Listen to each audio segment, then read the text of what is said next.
What if you didn't doubt yourself? What if that self-doubt mechanism in your brain was just turned off? Is it possible to do that? Well, stay tuned for this episode. We're going to talk about exactly how.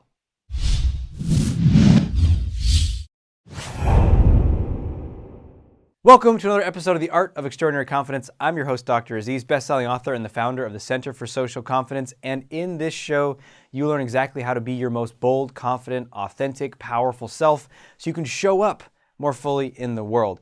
And if you would like to get more of these episodes as they come out, stay fresh with what I'm doing each week, and sometimes more than once a week, then hit the subscribe button below to stay up to date on all these videos. Because one thing I hear again and again is people say, I sat down and I got hooked and I watched 1 and then 2 and then 5 and then 10.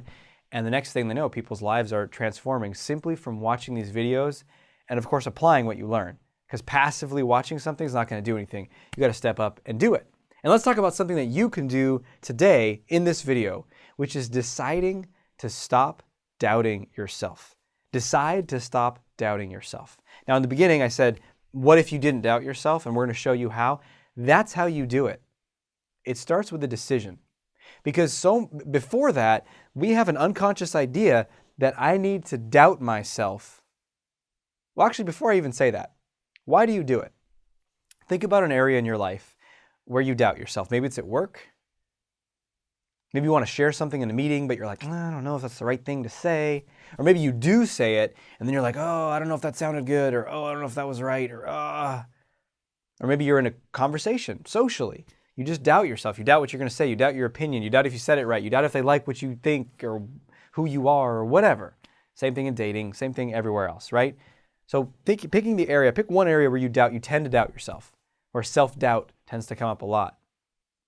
And then ask yourself, why do I do that? Because every pattern that we run, whether it's a self-criticism, a self-doubt, a negative pattern that hurts us, or a positive pattern that feels great, there is some purpose behind it. We're trying to solve something. We're trying to meet some need. We're trying to do something effective. Even self-criticism, intense self-criticism has purposes. Same thing with self-doubt. So what is the purpose, do you think, of that self-doubt? What are you trying to do? You know, oftentimes what we're trying to do is we're trying to protect ourselves in some way. So if you were to imagine just speaking up and just saying whatever came to mind in a meeting or socially or on a date, then there's that moment where it's just out there, and then self-doubt kicks in and it's trying to say, that was the wrong thing, was that the right thing, I shouldn't have, I should have, and it starts to pick away at that moment because just to let that ride feels really uncomfortable. It feels really vulnerable. It is putting yourself out there. And there's a part of us that freaking hates putting ourselves out there. And so when we do, it tries to kind of just fill in that vulnerability that, here I am, hello. Just that moment of exposure, of showing who we are, of revealing ourselves. It fills that in with a bunch of noise. And there's some weird thinking that noise is somehow going to make us better or protect us or make it not happen again, or we're ready if someone comes at us because we've ran through all the bullshit in our heads, you know, the conversations we could have. There's a million and one reasons why we think it's going to protect us and keep us safe. And it's this incessant pattern that we run again and again, and it doesn't keep you safe from rejection or from people not liking you. It doesn't. In fact, it actually brings about more of that stuff. So the key is to decide right now, as you're watching this, as you're listening to me, as we're having this conversation, for you to decide right now, I'm not going to doubt myself. I just don't want to do that anymore. Just like you can decide that you don't want to eat potato chips anymore.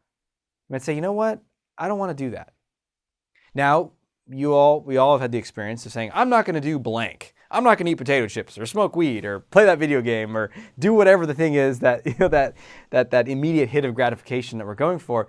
And then the next day we're smoking weed, eating potato chips and playing the video game all at once, right?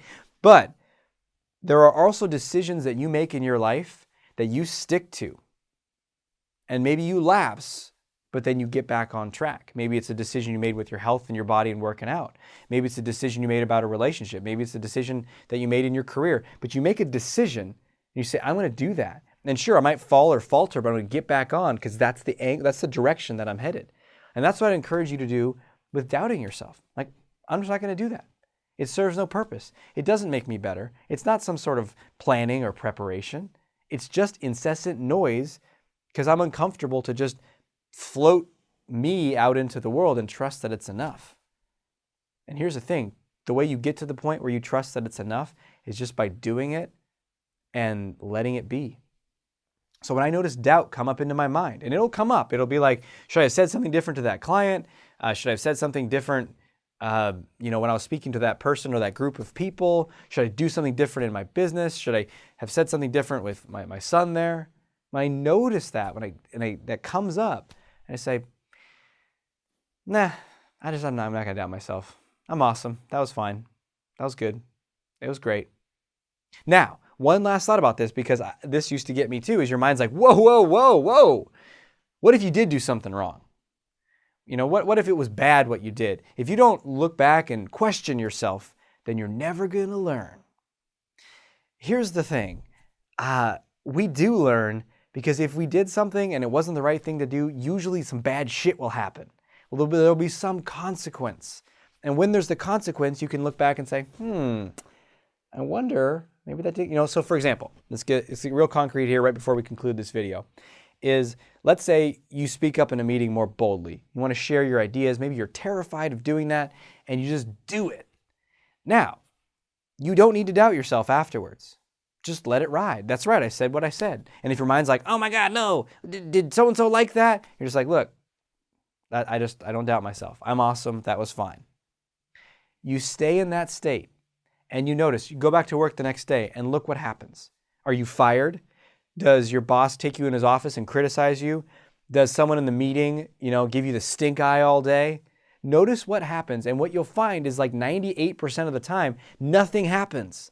It's all in our own minds. We're just terrified of being bold, confident, and fully ourselves in the world. And so you can do that and nothing will happen. And then 2% of the time, there will be a consequence. Whoa, you came in really hot and intense in that meeting and scared off some people.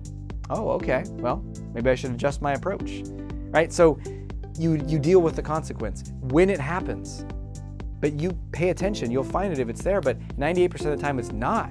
And we don't need to fill in that vacuum with all of that doubt. So enter in the comments below. Let me know when you've decided to stop doubting in yourself, what that experiment does for you, what you notice, how you can implement it in your life. Let's all help each other out. Until we speak again, may you have the courage to be who you are and to know on a deep level that you're awesome. I'll talk to you soon.